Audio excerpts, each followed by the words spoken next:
on this auspicious and sanctified occasion of St. Patrick's Day, seemed an appropriate moment to continue in our series of reading extracts from books I've never got around to reading on my shelves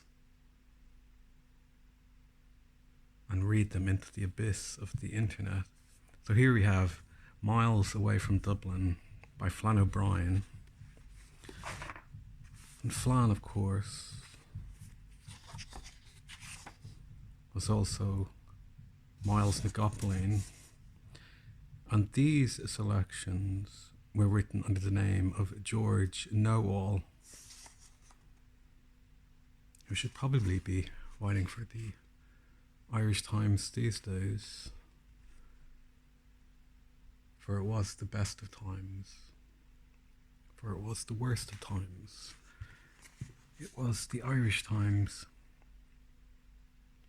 But let's see what Miles, aka George, aka Brian O'Neilan, had to say in our ancient past, on our national feast day. Narrow green lines to guide traffic on the streets, emerald green beer in the pubs, and beaming Negroes wearing shamrock. That is St. Patrick's Day for you in New York.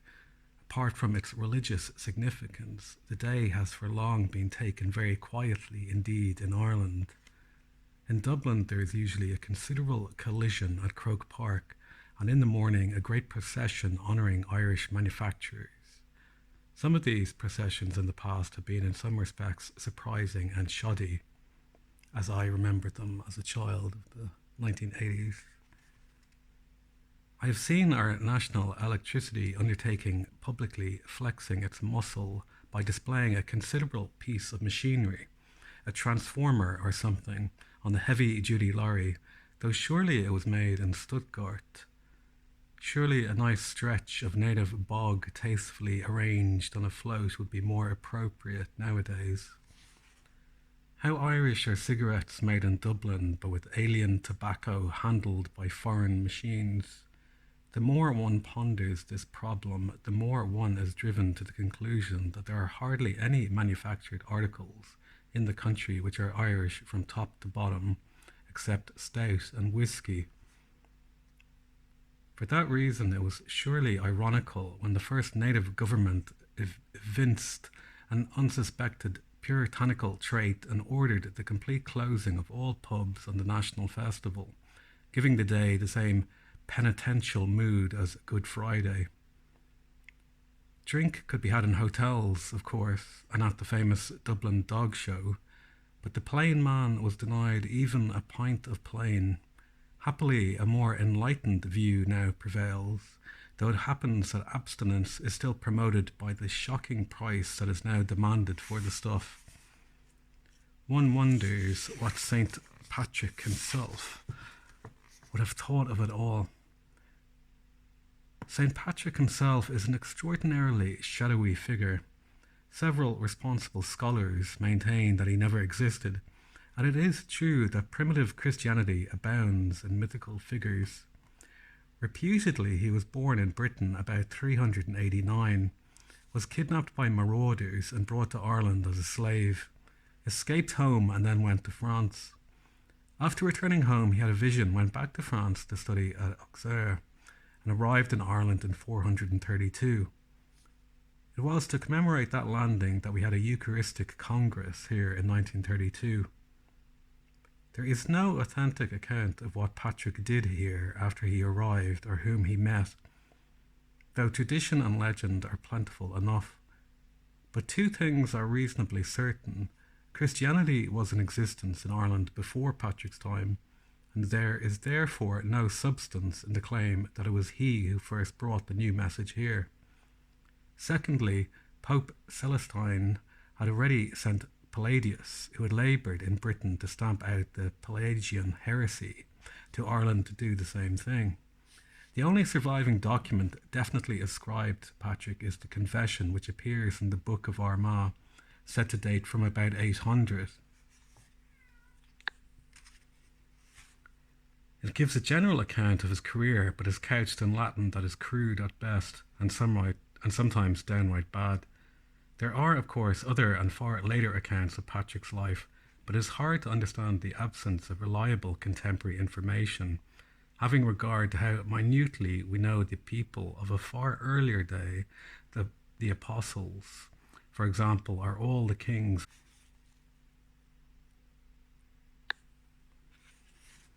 Most people would be appalled by the theory that St. Patrick never existed and that he is simply a pious myth, as was shown a few years ago and acknowledged by the Holy See in the case of St. Philomena. But there is an even worse possibility. A learned historian and philologist named Professor D.A. Binchy has been maintaining for many years, both in writing and lecture hall, that in fact there were two St. Patricks. This is hardly the place to set forth his arguments and the sources on which he relies, but it can be said that his theory has never been refuted. However unlikely it is possible that another savant may yet come along and establish that there were three of them. However tenuous the proof, most people, but particularly the Americans, will be glad to settle for one St. Patrick and beg leave to inquire no further. Just imagine where we would be if we were to have two St. Patrick Days every year. The Irishman would then cut a queer figure in the world. People would stare at him as if he had two heads. Let's see what else Flann has to say about our continuing predicament on this little island in the Atlantic Ocean, free of all the world's problems. Well, buy home products. Well, we've had another St. Patrick's Day with all attendant shamrockery, champagne and shenanigans. The saint has been once again toasted all over the world, and for at least a week in Ireland the motto has been "Buy Irish," but with no sly reference to whiskey hidden in the phrase. How real and how true is all this? Do we mean it? Do others mean it? Or is the cult of St. Patrick an internationally accepted sham like Santa Claus? At the outset, I honestly say I don't know, but I have genuine cause for wonder. Last week I went into a tavern on purpose to have a snack. I won't say where, but it was not in Carlow Town. It was a pleasant enough house. I sat at the fire and ordered bread and butter, some sardines and a bottle of ale. The bottle of ale was British because the native article stocked was not in condition. The butter, rather like cheese, was Danish. The sardines came from Norway. The coal in the fire was American. The knife was made in Sheffield. And I assumed the bread was made from imported grain. And do we manufacture salt here? I don't think so. You might imagine that we could go no further than that. Wrong. I stood up and turned my chair upside down. I thought standing up was a desirable preliminary. Hurrah! There was an inscription on the underside of the seat in the bold characters of the old tongue, namely, Dianche Safoling. The phrase means made in Poland. Taking a sad farewell, I was now nearly run over by an American car burning Iranian petrol. Who made the paper, the ink, the machinery that enables you to read this? But perhaps I am asking too many questions this week. But talking of pubs, I think we are inclined to take too much for granted. A public house looks simple, but it isn't. I've been looking through a publication issued by Messrs. Guinness entitled Handbook for Customers, and I find there is nothing simple or obvious about the bottle of stout or its management. The tapping of a cask, the handbook carelessly calls this thing indiscriminately cash and cask, is a difficult and esoteric process. To begin with, you have to put the cask lying on a stillion bung up. There is later the question of the keystone plug, which must receive one hard blow. Later comes along a starter, possibly with a pistol in his hand. The book says, with a starter, drive the oak sheave, which is in the tap hole, about half an inch into the cask. If any difficulty is found in doing this, not more than a quarter of an inch of the sheave must be removed by chisel before using the starter. Do we know what is meant by venting a cask? The instructions are a bit obscure, but venting is a process definitely carried out by licensed vintners. Before bottling its contents, a cask must be rolled to rouse the beer. Also, strict cleanliness is necessary to good bottling. I would prefer 4 instead of 2 there, nor do I know the distinction between cleanliness and strict cleanliness. Yet perhaps there is a distinction. If one publican gives a hot bath to his cellar rats once a week, while another does it every day, I suppose their standards cannot be identical. The handbook is unbending on one particular. Cullet and rubbish must be removed, it says, with severity in its steely prose. What on earth is this cullet? Could it be the name of some nasty old man? I have looked up the telephone book and find there is not a single cullet in the country to ring up in search of information. There is a whole section devoted in the handbook to crown corks. Guinness is a London company, but they go a bit far, I feel, with this hint that they get their corks from a Buckingham Palace. A last thought. Nearly a year must roll by before we have another St. Patrick's Day. Can we stand the strain of waiting? And anyway, what is our address? I am sure the reader has noticed the slow but inexorable change by common usage of the name of this unkingly territory from Éire to Republic of Ireland. I am not very clear why the handier Irish Republic is so studiously avoided, but it is clear that Éire is pretty universally disliked. I heard through my grapevine that there was a devil of a row even, between a government department and the designers of the Irish stand at the New York World Fair about what the country's name was. Only after a bitter battle did the designers succeed in establishing the fact that where we live is Ireland. The Éire label is set forth in the Constitution. Is it the best name? I doubt it, mind you. We had others in the old days, of course, when the old crowd were around. Banba, for instance, now hyphenated Banba, in honour of their excellencies, the censorship board. Then we had Scotia. This title has been lifted by British Railways for one of their mail boats, so we can hardly use it again. In any case, there is now a Nova Scotia, and if anything, we would have to be Antica Scotia. Not, hasty reader, Antiqua, for that word refers to time, the other to space. Antica Scotia means the foremost Scotia. Another name we had was Fodla, which sounds like a baby food.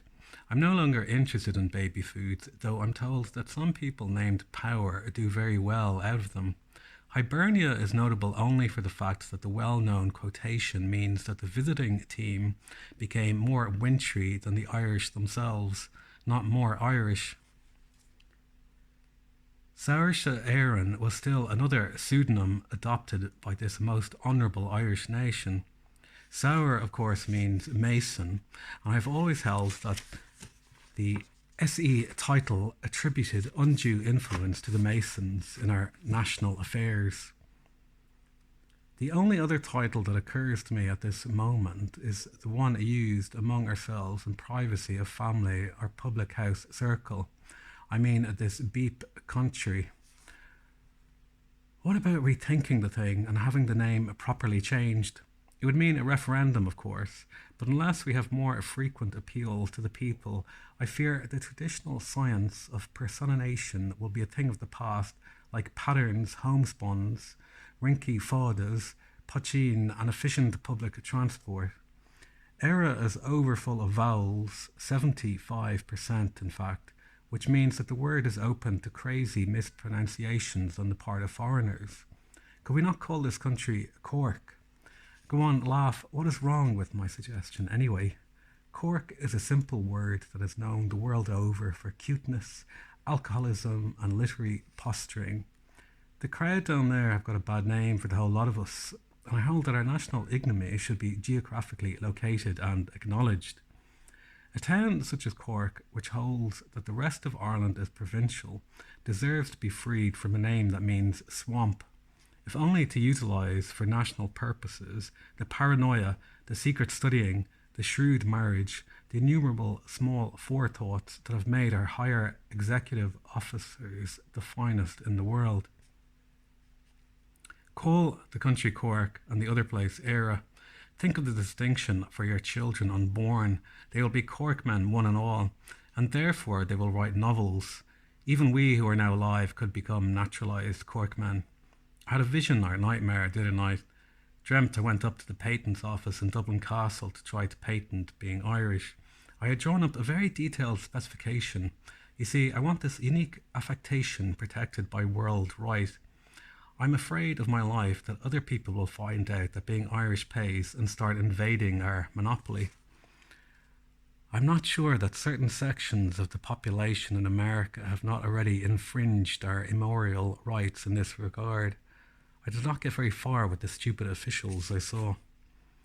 They held that copyright did not subsist in being Irish, and more or less suggested that it was open to any man to be Irish if he chose, and to behave in an Irish way. I pointed to the Cork colony, who were regarded by the rest of Ireland merely as Cork men, no use. The officials made the dastardly suggestion that even Cork men could be regarded as Irishmen of a kind. It was only on my way out that I realised the reason for this extraordinary attitude. Funny how the coal key breaks out through the whitest official shirt. And may Flann spin in his grave.